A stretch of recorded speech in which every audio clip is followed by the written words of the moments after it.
굉장히 낯선 그 이동이 있어가지고 여러분들 다 아시다시피 그 오바마의 집권 2기에 들어가서 2013년도에 이 3D 프린팅으로 제3차 혁명, 산업혁명을 만들어 보겠다 하고 오바마 대통령의 국정연설이 있으면서 저희 그 정부 플러스 몇 가지 이벤트를 해서 다시 저희 3D 프린팅이 각광을 받기 시작했습니다.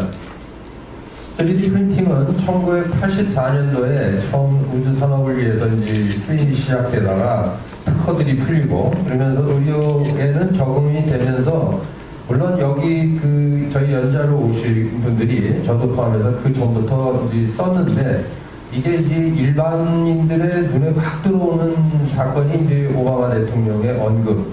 그 다음에 2012년도에 그 미시간주에서 아까 이 기관지에 그냥 있으면 그냥 호흡기 때문에 바로 죽는 애기 기관 연화증 있는 애를 밖에서 이렇게 부목을 낸 거죠.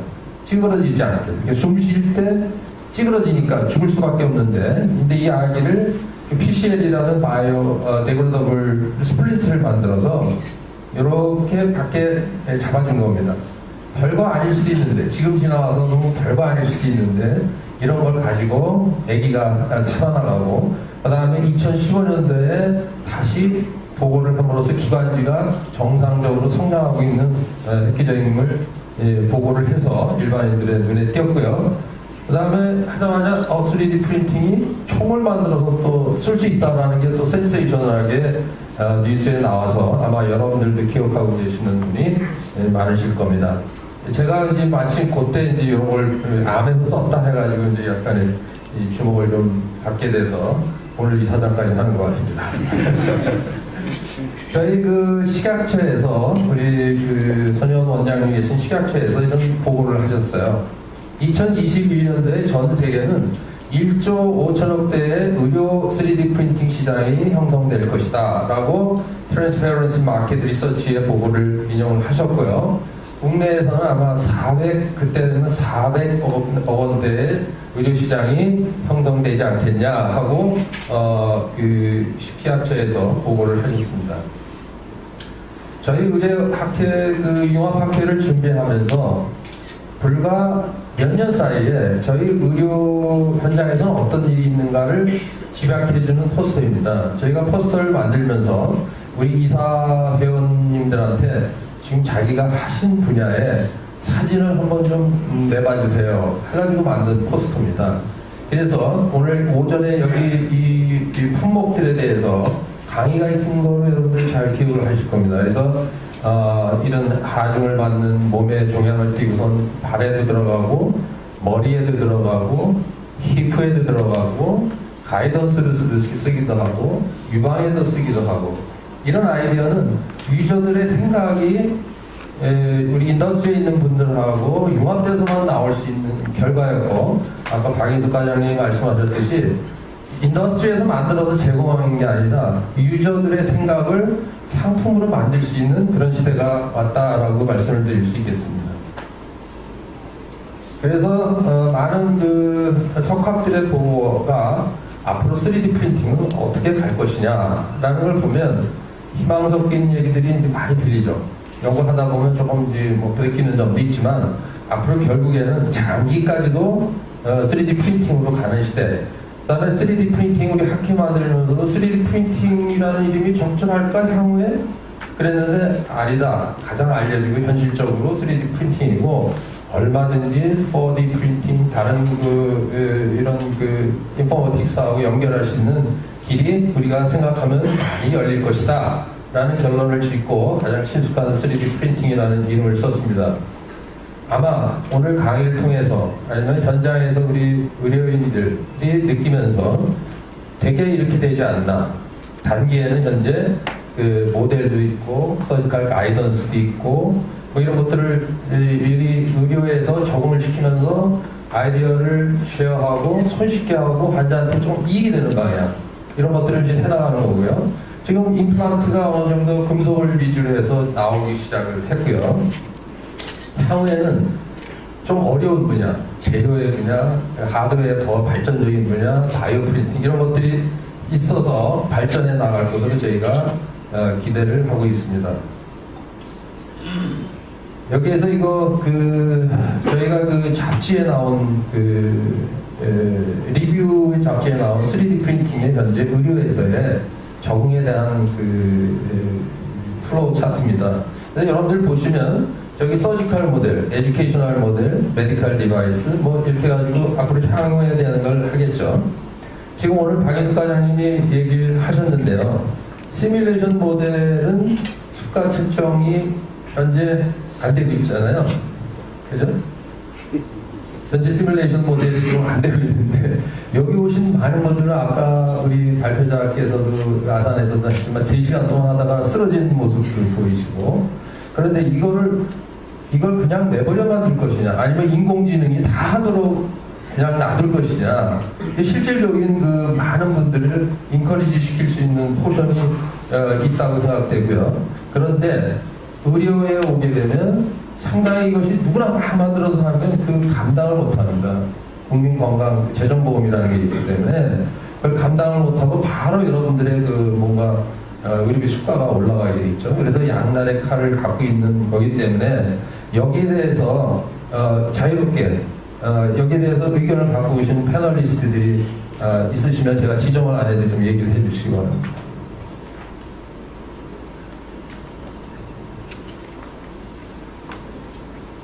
없으세요? 김남국 교수님 한번 해주시죠.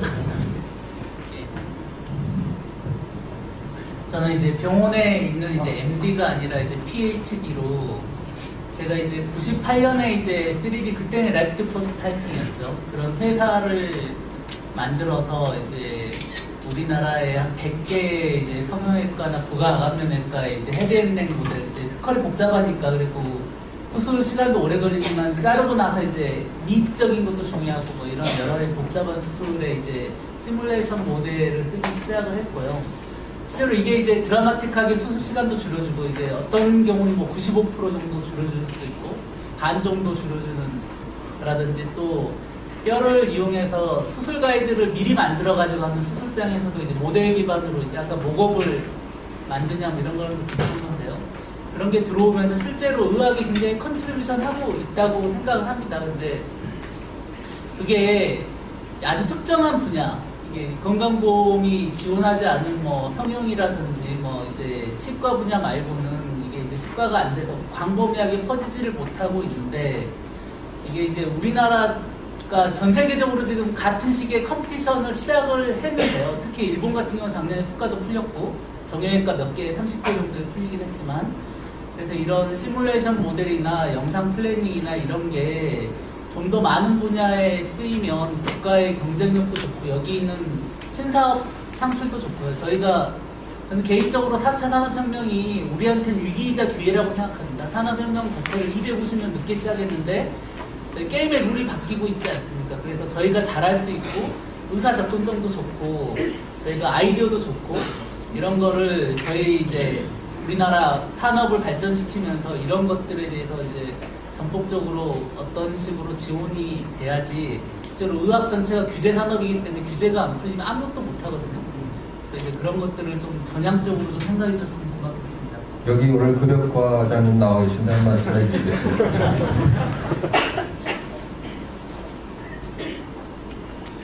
이제 사실 뭐 저희한테 좀 많은 고민이 필요한 큰 숙제인 것 같아요. 그러니까 사실 전통적으로 보면 이제 사실은 이제 건강보험에서는 우선 첫 번째로는 이제 직접적인 의료 행위에 대해서 그러니까 이제 주로 보상을 했지. 사실은 좀 이런 어떤 이제 실제 어떤 시술, 의료 행위에 대해서 이것들 좀 더 잘할 수 있도록 이제 간접적으로 지원해주는 방식에 대해서 그동안 이제 보상을 해본 경험이 별로 없습니다. 그런 것들이 최근에 이제 왓슨 이런 이제 임상에서 어떻게 활용할 것인가 여기에서 많은 논란이 있었죠. 그래서 왓슨을 과연 의료기기로 봐야 되느냐 아니면 그냥 단순히 어떤 이제 어떤 임상적인 정보를 갖다가 참고를 할 수 있도록 그냥 좀 어떤 정보 검색 매니 같은 거 이런 정보 제공 시스템으로 봐야 되는지 이런 논쟁들이 근데 그렇게 이제 그런 것들이 해결이 잘 안 되고 있다 보니까 사실 이제 건강보험에서 또 이제 그 뒷단에 있는 보험에서는 어떻게 이걸 보상을 해줄 것인가라는 것들 좀 어려움을 겪고 있는 것이 사실입니다.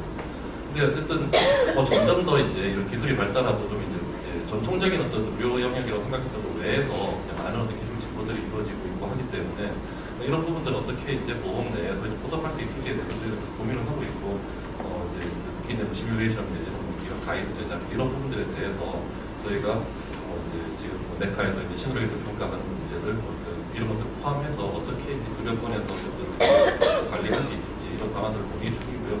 아마 이제 조만간 그런 데 대한 결과물이 나올 수 있지 않을까라고 생각을 하고 있습니다. 제가 말씀드리면 이제 시뮬레이션 모델을 만들어서 에듀케이션까지도 시킵니다. 환자나 보호자한테 어떻게 수술을 우리가 하겠다는 걸 해주면 굉장히 이해력이 빠르세요. 그런데 이제 문제가 이게 이제 병원에서 어떤 식으로 뭘 해야 되는 아직 잘 모르고 각자 의사 선생님들이 그냥 회사에다가 맡겨서 할 수도 있는데 그럼 환자가 이렇게 할 수 있죠. 환자 입장에서는 나 수술 받느라고 이거에다가 50만 원을 내서 30만 원을 내서 만들었습니다. 만들어서 뭔가를 받아야 되는데 내가 소스가 국가에서는 안 해주고 관료도 없는 거를 알고 어렴풋이 아는 것 같아요. 그래서 자기가 들은 실비보험에다 한번 신청을 해봤어요. 나 수술 받는데 이런 걸 만들어서 이런 거 수술 선생님이 필요하다고 했습니다. 이 실비보험을 받고 했더니 실비보험 회사에서 이거 안 됩니다. 이렇게 나오면 컨플릭트가 생기면 그 다음에 이제 클레임이 들어갑니다. 환자한테. 환자가 클레임을 거는데 그걸 심평원이나 어디다가 클레임을 걸었을 때 어떻게 답해 주실 건지요, 혹시? 왜냐하면 이게 그래서 갈등이 오는 거거든요. 병원에서 코드가 안 잡혀 있는 병원이 대부분이에요. 그래서 우리 닥께서 이런 거 만들어 주시면 저희가 수술할 때 도움이 됩니다. 저도 좀 그런 게 있고요. 그래서 하면 이 사람이 자기도 모르게 실비보험에다 신청하고 실비보험 이거 의료 관련 없습니다. 못 줍니다 하면 이 사람이 억울한 감정이 있으면 어딘가 국가에다가 유권해서 그걸 내려달라고 합니다. 그때 누군가는 답해줘야 되는데 그 답을 못 얻으면 저희 학회 이제 질의를 보겠죠. 이렇게 해서 어떻게 생각하냐 그러면 학회 의견은 어떻게 했으면 좋을까요? 우리 말씀하시죠. 네, 근본적으로는 이거는 실손보험사 약관에 따른 거기 때문에 저희하고 아무런 상관이 없습니다. 실손보험에서 이거를 보장까지는 해준다, 했는데 이런 것들을 안 해놓은 제조회사들이 만약 없으면 아마 못 받을 가능성도 있지 않을까 생각하고 김준윤 교수님은 어떤 현장에서 그런 일이 있으신가요? 제가 알기로 지금 실손보험 처리되고 그 다음 문제도 아마 문제가 되면 실병원에서 심사하는 걸로 있습니다. 최근에 이런 문제도 아닌데 저는 인공관절 수술하는 사람인데 주로 고관절 우리가 이제 프로스펙티브 RCT 스타디를 이렇게 하는데 이미 이제 기존 다 풀고 있는 겁니다. 아주 최근에 좋은 제품이 나와서 이미 환자들한테 시술하고 있는데 우리가 RCT 좀 스타디에서 좀 하겠다. 그래서 연구비를 조금 스폰서를 1년 그런 1년 지원되는 걸 들어가면은 그 회사에서 심평원 답이 회사에서 환자 임플란트까지 다 차지를 해야 된다. 이런 거 있기 때문에 우리 RCT 스타디 이런 건 좀 할 수도 없고요.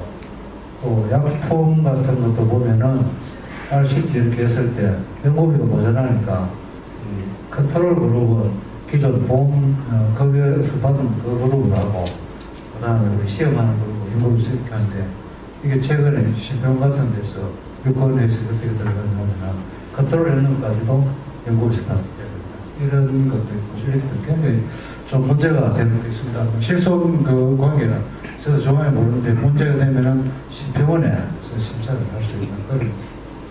예, 여러분 꼭 이해를 해주시고 아마 말씀하시겠습니다.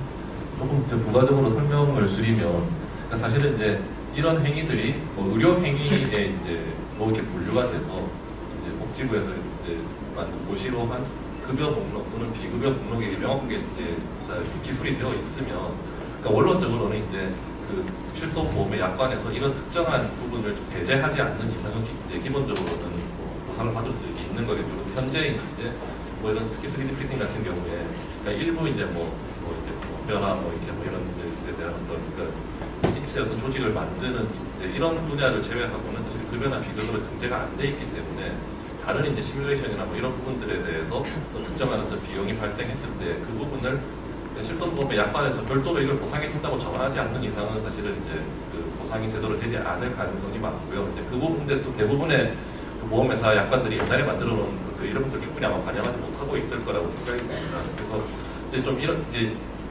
결국은 이제 그것들을 이제 보험에서 어떻게 이제 바라볼 것이냐를 한번 정비하는 작업이 필요하다고 생각을 하고 아까 말씀드렸듯이 이제 그런 것들을 지금 곧 저희가 아마 이제 결론을 내려고 생각을 하고 있고요.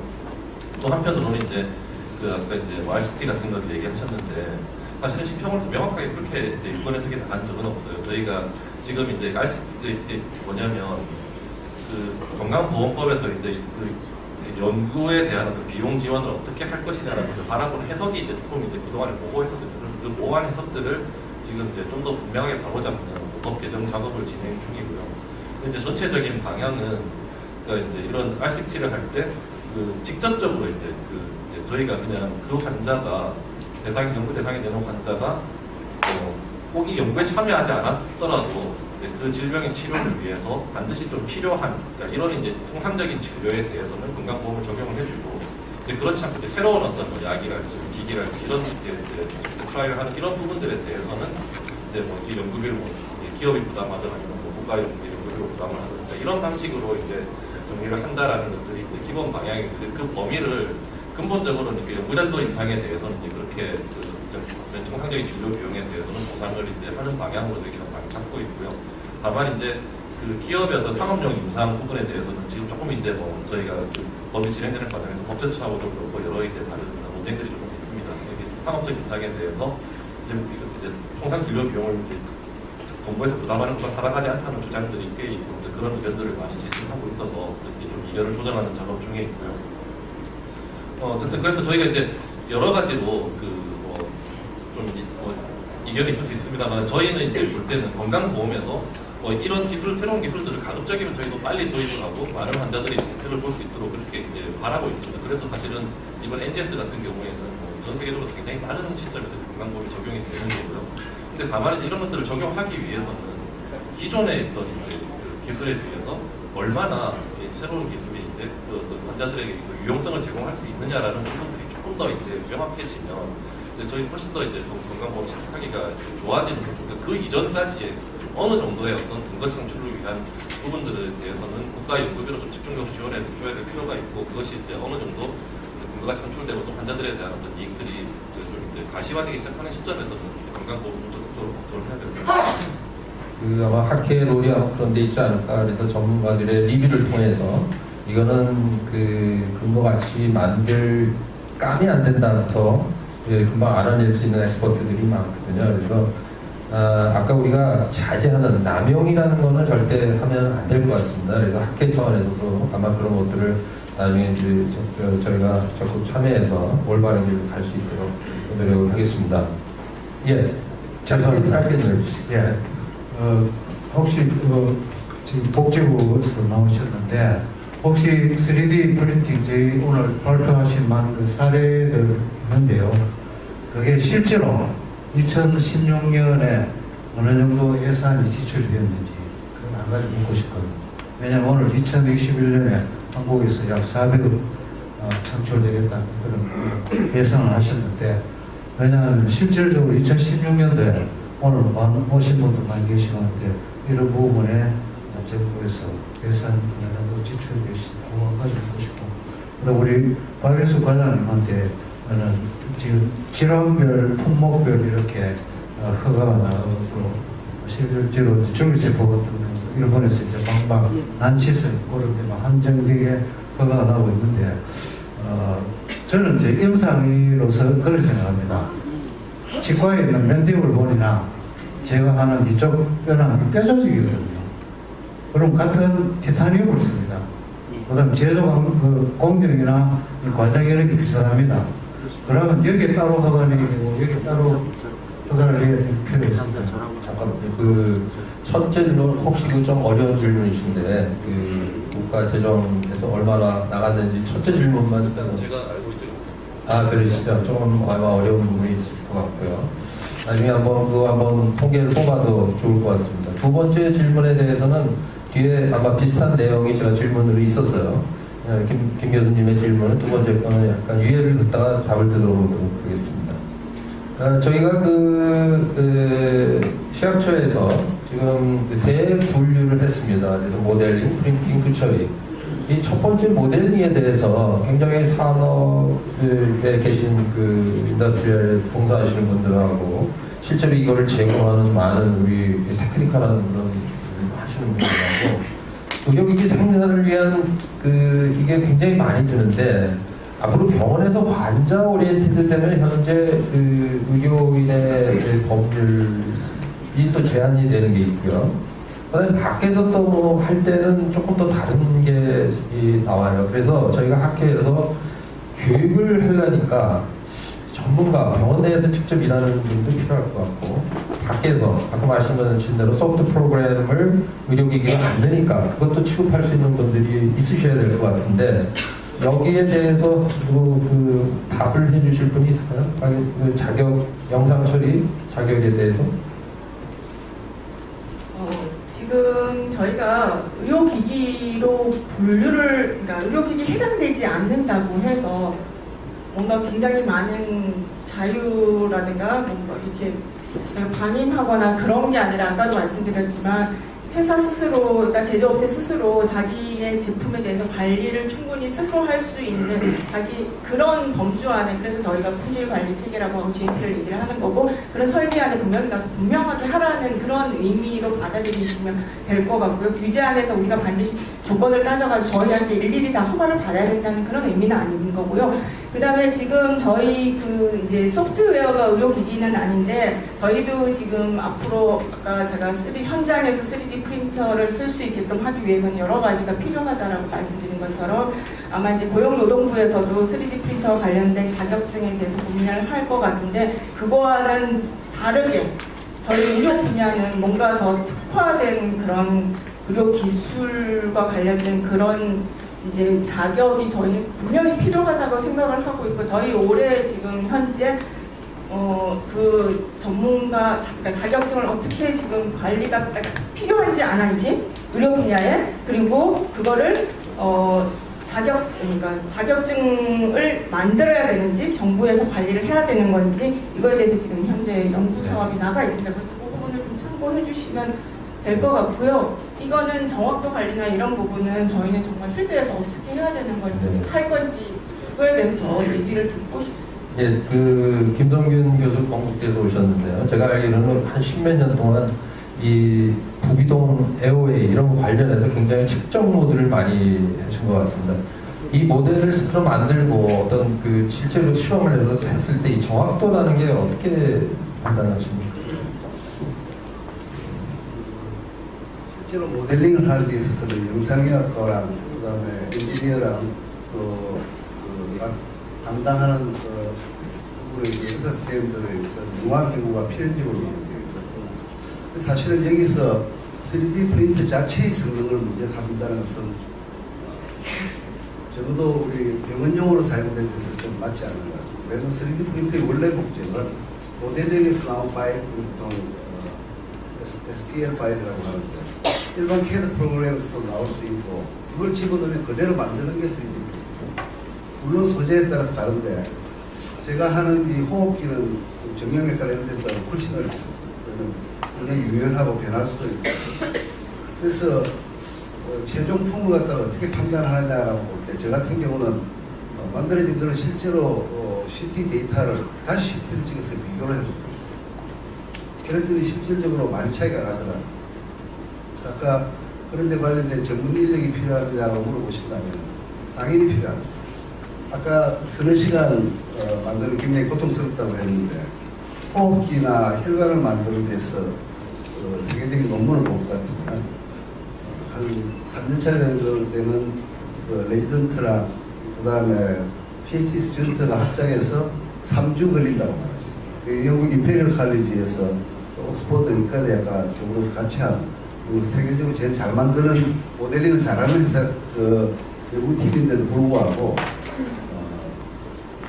3주 정도의 시간이 걸리게 되고 물론 이와 관련돼서 네덜란드와 독일을 중심으로 해서 EU에서 이 시간을 갖다 적어도 하루 이내로 줄여야 되겠다라고 하는 연구가 근데 우연히 제가 그 국제 평가위원이 돼가지고 한 적이 있습니다.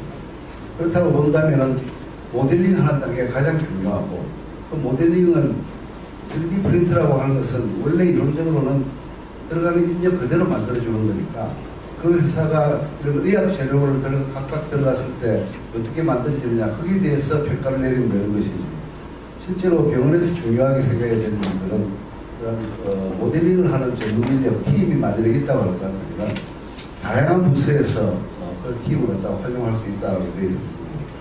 그럼 당연히 또한 병원도 거기에 대해서 그 성과가 주어져야 된다고 생각합니다. 그래서 결론적으로 저는 적어도 당분간은 모델링을 하는 전문 인력이 있어야 되고, 참고로 제일 많이 쓰이는 소프트웨어 회사, 의료 소프트웨어 회사, 미닉스에서는 자기가 실질적으로 병원에서 부탁한 걸 갖다가 제작해서 만들어주는 그러한 서비스를 갖다 지금 준비하고 있는 것 같습니다. 감사합니다. 이게 시간이 많이 지나서 다 못할 것 같고요. 여기 나오신 그 패널리스트 중에 김석현 본부장님께 여쭤보겠습니다. 이런 그 새로운 뭔가 우리가 의료에 대한 지출을 하기에 아직 해본 경험이 없는 이런 것도 신기술로 들어가서 우리가 이런 거를 평가를 하고 이걸 분명히 뭔가 보상이 돼야 되겠다 하는 거기에 대해서 좀 개인적인 생각이라도 있으신지. 예. 3D 프린팅을 비롯해서 여러 가지 이슈들이 있는 게 사실입니다. 그리고 실은 특히 3D 프린팅 같은 경우에는 가장 큰 이슈는 제가 생각하기에는 새로운 기술로서의 어떠한 위치보다는 프라이싱이 더 중요한 문제라고 생각을 합니다. 그러니까 여기 계신 선생님들께서 만드시는 거의 대부분이 기존에 존재했던 어떠한 프로시저에서 그 치료 재료라든지 어떠한 머티리얼에 대한 혁신이 거의 대부분일 것이고, 그 3D 머티리얼이 새로운 의료 행위하고 직접 연결되는 경우가 제가 생각하기에는 아주 많지는 않을 거라고 생각합니다. 김남욱 교수님께서 하시는 3D 모델링 같은 그런 경우는 그 이해가 되겠지만, 외국 같은 경우도 실은 제가 나가서 얘기를 해보면 가장 문제가 되는 게 이 프라이싱입니다. 프라이싱을 하기 위해서 어떤 근거가 필요한데, 그 회사나 이런 데서 요구하는 그 프라이싱이 굉장히 높잖아요. 근데 그 높은 거를 주기 위해서 기존에 하던 게 있으니까 그거하고 차이가 있게 되는데, 문제는 그 근거를 만들어가 있으면 액션을 하기가 디시전 메이킹을 하기 실은 잘 아시겠지만 이 3D 프린팅이라는 게 거의 퍼스널라이즈 메디슨 개념으로 다 진행이 되어 있고, 전부 나오는 거의 모든 임상 논문이 다 케이스 시리즈라고 보실 수가 있습니다. 즉 이러한 것들이 근거의 수준이 높지 않고, 그렇기 때문에 디시전 메이커들이 어떠한 결정을 내리기에 아주 확실하게 할 수 없는 그런 상황이 벌어지는 게 사실입니다.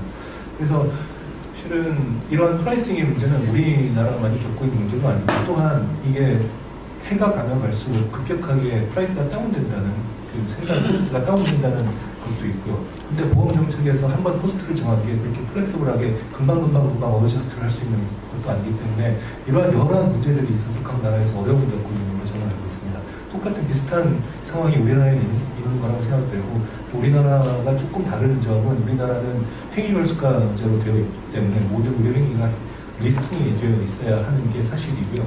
그런 과정에서 특히 3D 모델링 같은 경우는 이게 행위로 볼 것이냐 아니냐부터 시작을 하게 되는 게 있습니다. 신의로 기술 평가의 입장에서 말씀을 드리면, 즉 이게 새로운 행위라고 규정이 돼서 들어왔을 경우에 똑같은 난관이 부딪히게 됩니다. 모든 문헌이 다 케이스 시리즈로 이루어지게 되는 거기 때문에 이게 그러니까 문헌적 근거가 굉장히 미약한 형태로 되죠. 하지만 신의로 기술 평가를 할 때 반드시 문헌적 근거가 강해야만 모든 게 신의로 기술로 인정이 되는 건 아닙니다. 그러니까 라이프 스레트닝 디지즈, 그러니까 하나의 예를 들어보면 천미골의 실 이렇게 디펙트를 가지고 이제 임신된 태아의 같은 경우는 태어나면 100% 죽습니다. 그래서 그 아이를 자궁 내에서 수술을 해가지고 그걸 다시 집어넣는 걸 한 프로시저를 합니다. 사망률이 30%가 넘습니다. 하지만 그렇게 하면 살아남죠. 케이스 시리즈 10개, 16개인가 8개인가로 저 신의기술로 인정되었습니다. 그러니까 이런 것들이 실은 어떻게 보게 되면 사회가 그 기술을 어떻게 받아들일 수 있는 준비가 되어 있는가, 그리고 그것들을 어떠한 가치로 판단할 것인가가 실은 더 중요한 문제라고 생각을 하고요. 이 3D 프린팅에서 줄 수 있는 그런 사회적 가치와 환자에 줄 수 있는 베네핏이 확실하다, 이렇게 케이스 시리즈로만 증명되는 게 아니라 다른 형태로 증명될 수 있다는 걸 확실하게 보여준다면 저는 신의료기술 인정은 실은 큰 문제는 없을 거라고 생각되고, 저희가 또 제도를 바꾼 게 있습니다. 신의료기술로 인정이 되지 않더라도 그게 제한적 컨디션에서 병원, 그러니까 신청한 병원 베이스로 그 기술을 시행할 수 있도록 저희가 제한적 의료기술이라는 제도를 시행을 하고 있습니다. 그 기술을 통해서 아마 그 3년간의 기한을 하고는 있지만, 그게 뭐 다시 3년 후에 신의료기술로 인정이 될 수도 있고, 아니면 다시 재연장이 될 수도 있고, 여러 가지 방법이 있기 때문에 아무튼 저희로서는 이런 여러 가지 걸 가지고 많이 고민을 하고 있습니다. 네, 감사합니다. 우리 김남국 교수가 자기 강의 시간을 10분을 할애를 해주셔서 조금 밀렸지만 이게 모시기 어려운 분들을 모셔서 조금만 더 진행해 보겠습니다. 두 가지 질문만 하고 끝내도록 하겠습니다. 이런 얘기했습니다. 임상 3DP를 위해서 허가받은 재료를 3DP에서 맞게 어떻게 아까 취약청에서 제시한 그런 가이드라인을 맞춰서 3D 프린팅을 해서 허가가 다 났는데, 이것을 생산할 때 임상 연구 자료가 필요한가? 에 대해서 대답을 좀 해주실 분 계십니까?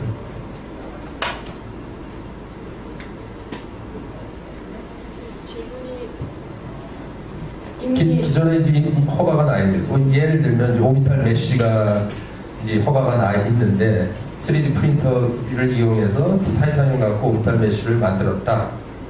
그러면 임상 기기는 임상 자료가 필요한 건가요? 거의 아까도 제가 한번 언급해드렸지만 3D 프린터는 지금 제조 방법이 다른 거잖아요. 그래서 제조 방법만 다르다고 해서 저희가 임상 자료를 요구하는 건 아닙니다. 기존에 사용했었던 재료를 바꿔서 했는데 똑같은 제품을 지금 만드는데 다만 만드는 방법이 3D 프린터인데 걔가 갖고 있는 성능이 이전에 다른 3D 프린터가 아닌 방법으로 만들었던 거하고 성능이라든가 안전성이 똑같다라는 걸 입증이 되면 그 비임상적으로 그러면 임상 자료, 저희가 임상 자료를 요구하고 있지 않습니다. 지금 현재. 그런데 이제 아까 생분해성 재료 같은 경우는 지금 현재 허가 나간 게 지금 없습니다. 그래서 아마 그 부분은 임상 자료가 필요하지 않을까라고 저희가 지금 추측하고 있습니다. 예, 대단히 감사합니다. 굉장히 고무적인 말씀을 해주셨고요.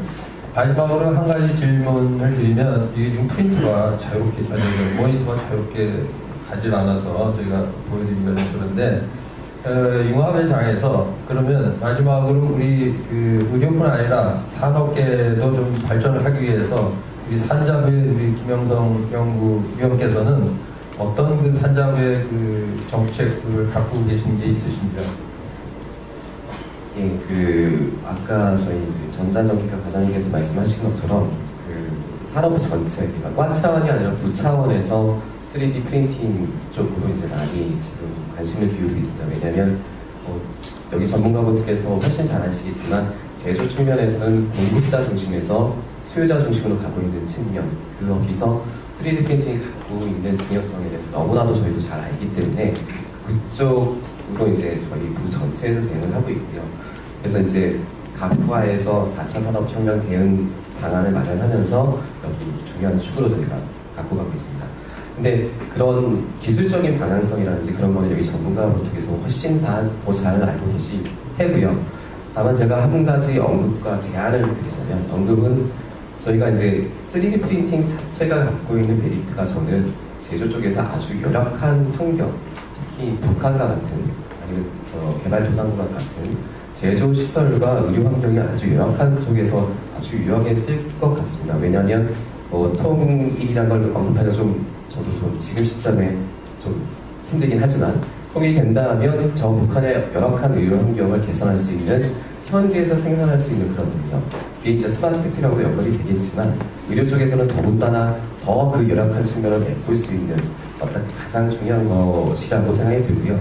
그리고 짧게 말씀드리겠습니다. 그리고 제안을 하나 드리자면, 이 3D 프린팅이 좀 더 국민들에게 다가가고 그다음 더 유용한 측면을 만들기 위해서는 홍보가 중요하다고 생각이 들거든요. 예를 들면 오바마 행정부 아까도 언급이 됐지만 프리전 메디슨이라고 이렇게 정밀을 이렇게 크게 제한한 것과 그거 이어서 얼마 전에 나온 다들 알고 계실 겁니다. 문샷 2020이라고요.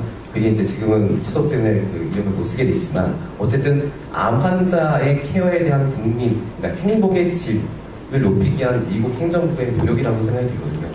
그와 같이 우리나라 부처에서 또는 이런 학회를 통해서 그런 대국민적으로 이 3D 프린팅이라는 산업 자체가 정말 이렇게 해줘야지만 활성화되고 질이 향상될 수 있다. 그런 거를 이제 하기 위해서 그런 이제 이슈, 키워드를 제시할 수 있으면 더 좋을 것 같습니다. 감사합니다. 근데 제가 약속을 하나 한 게 있어서 김준인 교수가 아까 질문을 하신 같은 뼈 재료인데 이쪽에서 만드는 거를 히프에다 만든 거를 이쪽에다 다른 부위에 적용하는데 또 다른 허가 사항이 이런 질문이셨죠. 그런데 이제 지금 답을 해주신 걸 보면 이미 쓰고 있는 뼈에 쓰고 있는 타이타늄을 쓰고 있다고 거기는 그냥 타이타늄 써도 되는 거잖아요. 이미 허가받은 게 있어요. 연관해서 답 한번 주시고. 김 교수님이 질문하신 거는 제가 이해한 건 그건 아니고 치과에서 이미 품목 허가를 받았으면 그걸 다시 또 뼈에도 허가를 받아야 정형 부분 품목을 받아야 된다는 그 얘기시거든요. 품목은 각각 허가를 받아야 되는 게 맞습니다. 다만 거기에 이제 저희가 그 어떤 아까 기술 문서라는 저희만의 용어이긴 하지만 안전성과 성능에 대해서 그리고 이제 임상도 거기 포함이 되겠지만 그런 경우에 품목을 달리 허가를 받는다고 해서 모든 자료를 다시 해야 되는 건 아니라는 거죠. 기존에 있었던 성능은 아마 다를 거라고 생각합니다. 인장 강도라든가 여러 가지가 그 받는 힘이 서로 다르기 때문에 여기 하악 부분이라든가 골반 부분은 분명히 힘을 받는 거라든가 위험성의 차이가 있기 때문에 그 부분은 다를 것 같고 생물학적 안전성 부분에 있어서는 어쩌면은 같은 재료를 쓰고 있기 때문에 저희가 더 면밀히 검토를 해봐야 되겠지만 그거는 자료를 저희 용어로 가름받을 수 있다. 그러니까 다른 거기에 꼭 이 물건으로 만든 건 아니지만 다른 물건으로 만들었을 때 내가 이런 안전성을 확보했기 때문에 그 자료로 이걸 인정해 줄 수 있지 않는 그런 여지는 저희가 충분히 갖고 있습니다. 그래서 이게 이제 케이스 바이 케이스로 검토는 해봐야 되지만 모든 품목을 허가받는다고 해서 1부터 10까지를 다 다시 해야 된다라는 거는 오해하지 말아주셨으면 좋겠습니다. 예, 오늘 그 시간 관계상 더 깊은 얘기를 못해서 죄송스럽다는 말씀을 드리고요. 바쁜 시간에도 패널리스트로 그냥 시간으로 마치겠습니다. 커피 브레이크 때 해주시면 미안합니다. 그래서 여기